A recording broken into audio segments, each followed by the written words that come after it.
Hola, yo soy Iliana y nuestro podcast se llama Aprendiendo a ser libres. Hola, mi nombre es Juliana Fior y el día de hoy vamos a hablar sobre la libertad de distintos puntos. Hola, mi nombre es Micaela y el podcast se va a dividir en tres segmentos distintos, empezando por el siguiente. Hola, me presento. Soy Iliana y hoy voy a hablar sobre las películas del Capitán América, que fueron dirigidas por John Johnston, y lo voy a relacionar con el libro Camino de Servidumbre de Friedrich A. Hayek, ya que tienen muchos puntos en común con este personaje. Para este análisis me voy a basar en tres películas, las cuales son Capitán América el primer Vengador, Capitán América el Soldado del Invierno y la última Capitán América Civil War. Bueno, en la primera película podemos observar al Capitán América en varias escenas, tratando de explicar que la libertad consiste en ser responsable de tus actos y decisiones. Por ejemplo, luego de que Bucky, amigo del Cap, muera sacrificándose por algo en lo que estaba al mando el Capitán América, este se termina sintiendo muy mal. Y después llega la contraparte romántica de la película, o sea, Peggy, y le dice: no fue culpa tuya, ¿tenías fe en tu amigo? Permítele la dignidad de su elección, debió creer que valías la pena. Es decir, que si somos responsables y libres de tomar decisiones, tenemos que ser libres y responsables de tomar las consecuencias de esas decisiones. Y algo muy parecido dice el libro de Hayek. Este dice: o la elección y el riesgo corresponde al individuo o se le exonera de ambos. La libertad económica, que es el requisito previo de cualquier otra libertad, no puede ser la libertad frente a toda preocupación económica, como nos prometen los socialistas, que solo podría obtenerse relevando al individuo de la necesidad y a la vez de la facultad de elegir. Tiene que ser la libertad de nuestra actividad económica, que con el derecho a elegir acarrea inevitablemente el riesgo y la responsabilidad de este derecho. También, al final de la primera película, el capitán decide qué hacer con el avión, y cuando Peggy le dice que no lo haga, que no se sacrifique, que pueda haber otras maneras, él le dice: esta es mi decisión. Y ahí nos muestra que él, sabiendo que se iba a morir y todas las otras consecuencias, toma igual su decisión haciéndose cargo de lo que llegue a pasar. Hay que tener en cuenta que Hayek y Steve Rogers sostienen mucho que el único sistema que vale sostener es el de la libertad, aquel que te permite a vos tomar decisiones en las cuales vos mismo seas el responsable de esas consecuencias. Asimismo, en la película del Capitán América, el Soldado del Invierno, el Cap dice un discurso sobre el precio de la libertad, en el cual dice casi lo mismo que en el libro. Ellos dicen que el precio de la libertad es alto y siempre lo fue.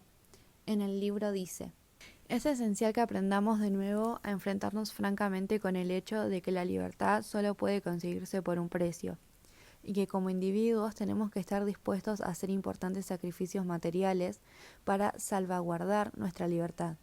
Si deseamos conservarla, tenemos que recobrar la convicción en que se basó la primacia dada a la libertad en los países anglosajones, y que Benjamin Franklin expresó en una frase aplicable a nosotros en nuestras vidas individuales, no menos que como naciones: aquellos que cederían la libertad esencial para adquirir una pequeña seguridad temporal no merecen ni libertad ni seguridad.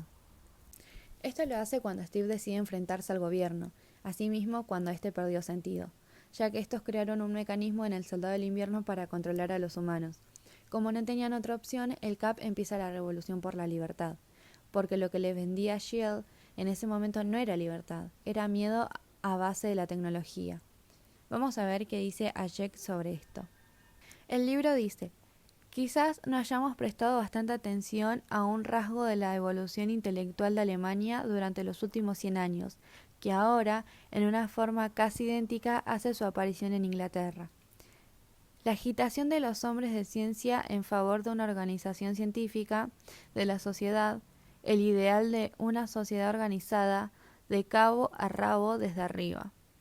La intolerancia de la razón, tan visible con frecuencia en el especialista científico, la intransigencia con los métodos del hombre ordinario, tan característica del técnico, y el desprecio hacia todo lo que no ha sido organizado conscientemente de acuerdo con un modelo científico, por unas inteligencias superiores, fueron fenómenos familiares durante generaciones en la vida pública alemana, antes de adquirir importancia en Inglaterra, y quizá ningún otro país proporcione mejor que Alemania, Entre 1840 y 1940, una ilustración de los afectos que sobre una nación ocasiona el desplazamiento general y completo de la mayor parte de su sistema educativo, desde las humanidades a las realidades. Aquí podemos ver que hay muchas condiciones paralelas entre Hachette y el discurso del Capitán América en dos de sus películas, pero en Civil War realmente hacen un antes y un después, en la parte que discuten Iron Man con el Capitán América por si deben ser controlados por el acuerdo de Sokovia. Esta pelea empieza ya que Tony decía que era necesaria el control para evitar daños peores, pero Steve se mantiene en sus principios y dice lo contrario. Él dice lo siguiente: no somos libres si no nos responsabilizamos de nuestros actos, y este documento solo transfiere la culpa. Y en el libro dice: un movimiento cuya principal promesa consiste en relevar de responsabilidad no puede ser sino antimoral en sus efectos, por elevados que sean los ideales a los que deba su nacimiento. Un tema importante en Civil War es que Iron Man se siente mal y quiere obligar a todos a firmar los acuerdos con Sokovia, y el capitán le dice: no, si te sientes mal, toma la decisión tú de solicitar permisos, nosotros no creemos que sea adecuado. Y al no llegar a un acuerdo, se creó el Civil War. En el libro dice: los proyectos de esta clase se demostraron en el pasado tan escasamente aceptables porque quienes estaban dispuestos a ceder su libertad a cambio de la seguridad exigían siempre, para entregar su plena libertad, que se quitase también esta a todos los que estaban dispuestos a ello.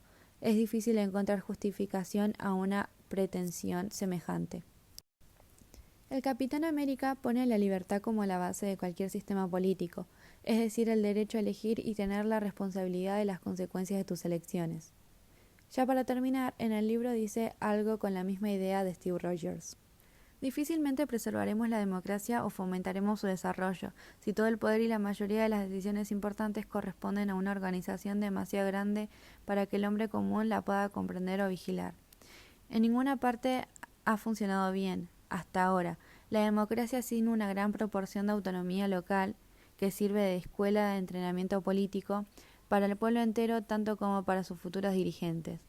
Solo donde la responsabilidad puede aprenderse y practicarse en asuntos que son familiares a la mayoría de las personas, donde lo que guía la acción es el íntimo conocimiento del vecino más que un saber teórico sobre las necesidades de otras gentes. ¿Puede realmente el hombre común tomar parte en los negocios públicos, porque estos conciernen al mundo que él conoce? No hay justificación para creer que en tanto el poder se confiera por un procedimiento democrático no pueda ser arbitrario. La antítesis sugerida por esta afirmación es asimismo falsa, pues no es la fuente, sino la limitación del poder, lo que impide a este ser arbitrario. Bueno, en conclusión, según el Capitán América, no basta con tener una sociedad moderna si se van a olvidar de los valores esenciales como la libertad, como la responsabilidad y como la solidaridad. Hola, soy Mika y hoy les voy a hablar del libro Vivirás por Anaka Franco. Anaka Franco, para los que no la conocen, es una autora argentina que se especializa en novelas románticas y juveniles, pero lo que yo creo que le da un plus a sus historias es la forma en la que trata problemáticas sociales que tal vez no son tan usadas en la literatura juvenil, de una forma bastante relajada, y si bien lo hacen con mucho respeto y de una forma increíble, no parece forzado y no parece algo que no tenga que ver con la trama, siempre lo entrelaza de una manera perfecta. Vivirás es el tercer y último libro de la trilogía Brillarás, Serás y Vivirás de la autora. Cada libro nos cuenta la historia de 3 mejores amigas, respectivamente. Este último libro, y el que yo creo muestra mejor la esencia de la trilogía, nos habla de la historia de Glenn. Voy a pasar a leerles la sinopsis para que entiendan un poco más de lo que va la historia. Glenn es una soñadora que vive enamorada del amor, pero sujeta a las normas estrictas de su familia, debe ocultar todo aquello que le gusta y todo con lo que sueña. Cuando deja su casa para ir a un seminario, cree por fin conocer la libertad. Allí se encuentra con Ben, el partido perfecto. Sin embargo, aparece Dave, alguien a quien su padre echaría patadas. Glenn piensa que Dave es todo lo que jamás le atraería, pero, inesperadamente, él la incita a ir en busca de sus sueños, y volver a verlo se convierte cada vez más en una necesidad. ¿Siempre es malo romper las reglas? ¿Cuál es el precio de la libertad? Como pueden ver desde el resumen del libro, nos hablan de la libertad y de cómo la persigue Glenn. Así como dice el resumen, Glenn es de una familia extremadamente estricta. Su papá es sacerdote en una iglesia y su mamá trabaja con él. Por lo que podemos entender de qué lado vienen esas normas.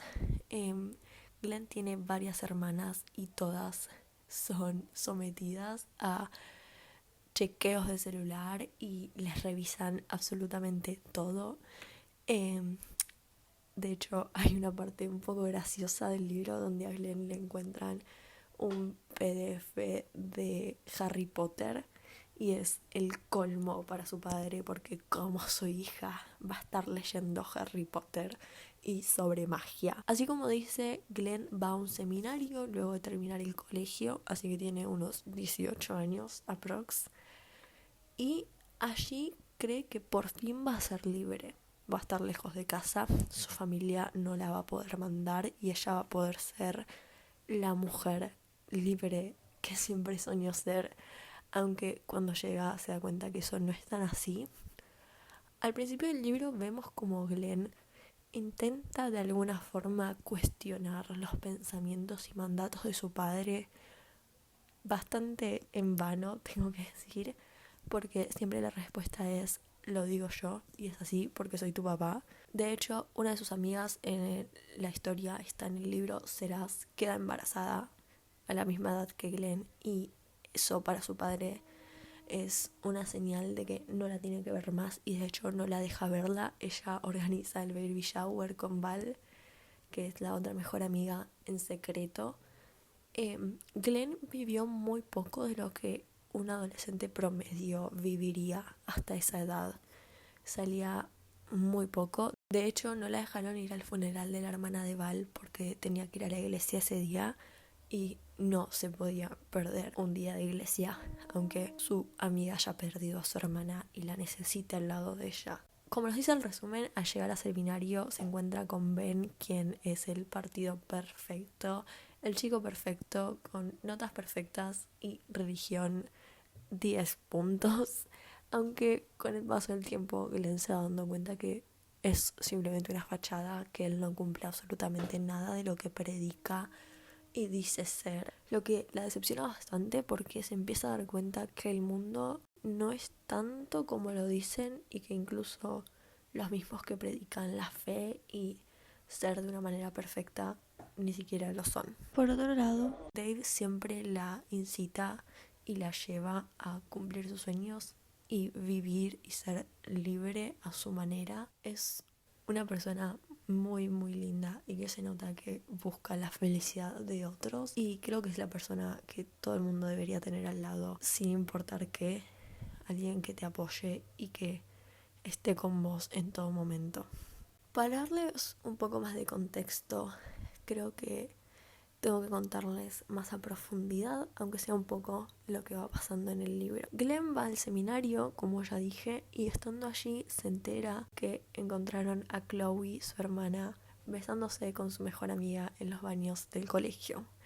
Chloe era la hermana perfecta, la chica perfecta, nunca se metía en problemas, siempre tenía buenas calificaciones, nunca encontraban nada en su celular. Era simple y llanamente perfecta a los ojos de su familia, pero ocultaba un gran secreto del cual se van a enterar de la peor forma. Como pueden adivinar por el contexto de la familia, Chloe, siendo lesbiana, no era un sueño cumplido para ellos y de hecho se opusieron increíblemente al punto en el que la encerraron en un ático. No la dejaban tener su celular, ni siquiera dejaban que sus hermanas la vayan a ver. No le dijeron a nadie, simplemente la encerraron ahí, dejó de ir al colegio, dejó de vivir su vida y empezó a vivir completamente encerrada.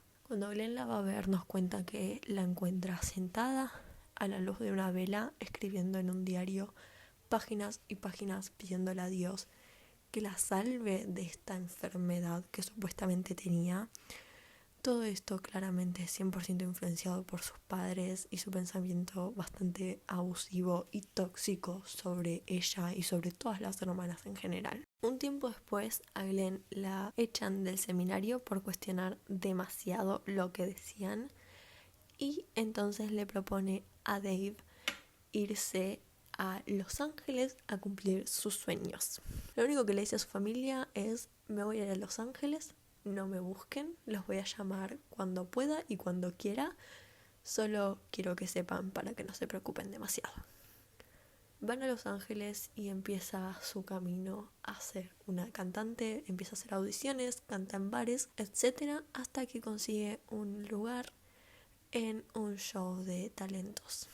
Le va increíblemente bien, de hecho llega a la final y en ese momento se entera que Chloe había decidido suicidarse después de todo el calvario que le hicieron pasar. Claramente este es un punto importantísimo y que la autora trata de una forma muy buena, sin ni demonizarlo ni glorificarlo, simplemente como es. Creo yo que la parte de Chloe es una de las más importantes de la historia y de hecho la autora cuenta al final que su historia fue inspirada en un caso real que pasó en su entorno cuando tenía 17 años y la dedicatoria del libro dice: para todas las Chloes de este mundo. Poner una historia como la de Chloe y la de Glenn en general y su familia en un libro juvenil me parece una idea, si bien muy arriesgada, muy inteligente al mismo tiempo, y especialmente por la forma en la que la autora logra hacerlo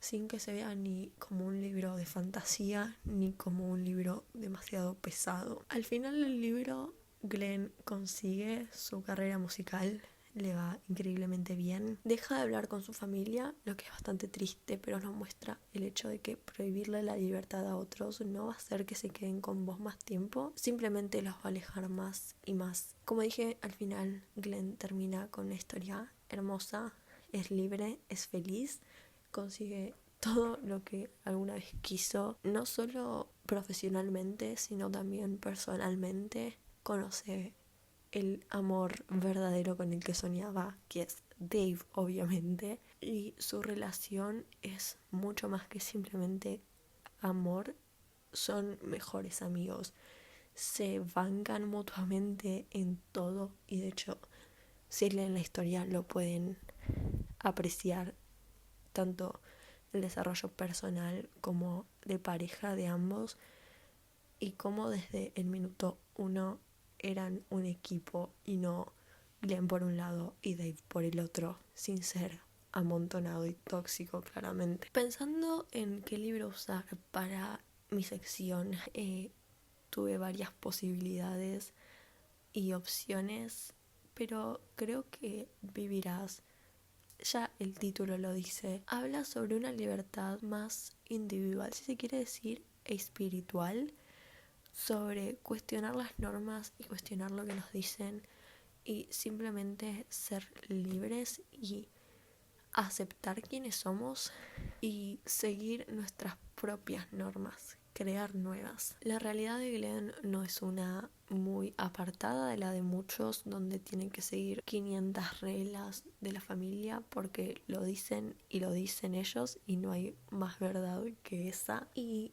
traer historias como esta a un libro juvenil me parece una forma muy honesta y hermosa de hacer un llamado a la sociedad sobre las consecuencias que puede llegar a tener imponer tu pensamiento sobre la felicidad y la libertad de otras personas. La historia de Chloe es sumamente triste, pero que espero que ayude, aunque sea a una persona, a reflexionar y entender que una persona siendo libre, no lastimando a otros, no es ningún delito. Historias como las de ella hay millones y creo que a día de hoy, si bien es algo que muchos creerán que se habla constantemente, Sigue habiendo gente que piensa que puede imponer sus creencias por sobre la felicidad de otros. Para terminar mi sección quería leer una frase del libro que, si bien es cortita, creo que representa muy bien lo que es Glenn, lo que es el libro y lo que es la libertad, en mi opinión. Cuanto más me reprimían, más crecían mis alas. Cuanto más me enjaulaban, más ansiaba volar. Lo haría algún día. Ese es el mensaje que quiero que tengan de mi sección. Abran las alas y vuelen, y que no les importe lo que dice su familia, sus amigos. Si algo les hace feliz y si algo no lastima a los demás, no está mal. Nos vamos a equivocar y vamos a tener errores, pero no hay nada más lindo que ser libres en todas sus formas y colores que existen. Así que muchas gracias por escuchar mi segmento y los dejo con el siguiente. Hola, mi nombre es Julie y ahora voy a entrevistar a mis abuelos, María Luisa Marchioni y Juan Molina, quienes son inmigrantes, sobre la libertad. Los dejo con la entrevista. Bueno, hola, mi nombre es Juliana Fior y te quería hacer unas preguntas sobre la libertad. Para introducirme en este tema, quería preguntarte por qué y cuándo tu familia decidió irse de su país para venir al nuestro. Hola, mi nombre es María, soy la abuela de Julie y con respecto a mi familia son de origen italiano y decidieron venir a este país porque eran ambos de familias muy numerosas. Mi papá eran 10 hermanos y mi mamá 9. La situación económica era muy difícil y, como pasó con muchas familias, mi papá tenía un tío en la Argentina que lo motivó para que viniera porque había posibilidades de trabajo. Y así fue, poco a poco, él logró con su trabajo construir su familia, ya que vino a los pocos meses de casado. Éramos 2 hermanas y pudo tener su casa y su trabajo acá en esta tierra. ¿Qué era en ese entonces la libertad para tus padres? Entiendo que la libertad para ellos fue esa posibilidad de decidir su destino, de elegir y de asumir el compromiso de cumplir con esos ideales. ¿Qué pasaba en tu país en ese momento? Y ellos emigraron justamente porque estaban viviendo una situación de posguerra, con muchas dificultades económicas. ¿Y qué es para vos la libertad en la actualidad? Esa misma lucha por decidir por uno mismo, lograr sus ideales, ajustarse a ellos y hacerse responsable de las elecciones que cada uno hace. Muchas gracias. De nada.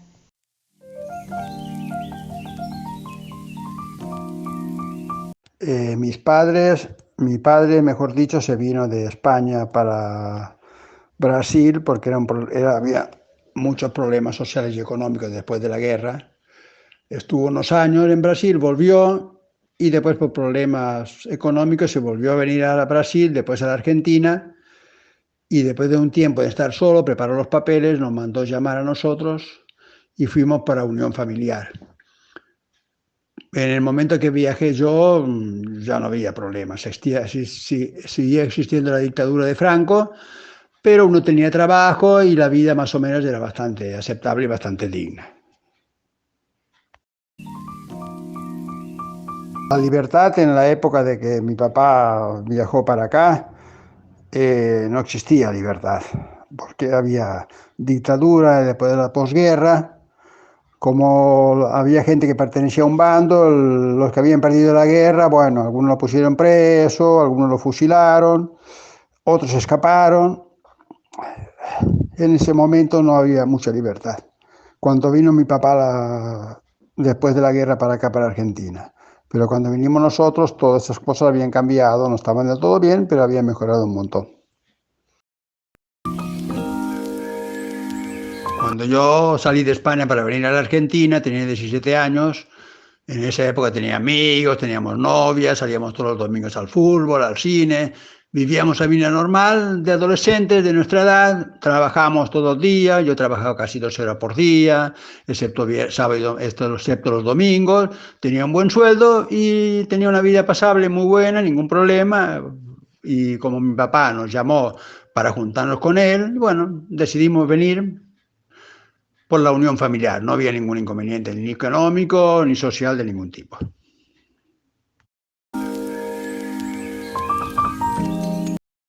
La libertad es una palabra muy difícil de expresar, pero para mí lo que es la libertad es poder elegir lo que uno quiere hacer, que te den los elementos y no te metan trabas en el camino.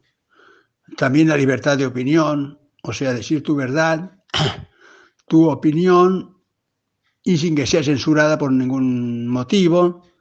También la libertad tiene sus responsabilidades, o sea, ser libre y elegir tiene su responsabilidad de lo que vos elegís, lo que vos decidís hacer. Y otra libertad muy importante, además de la de expresión, es la libertad de circular.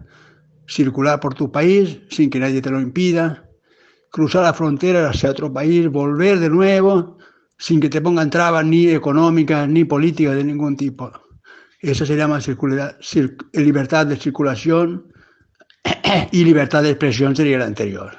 Para mí eso es muy importante, tanto una como la otra.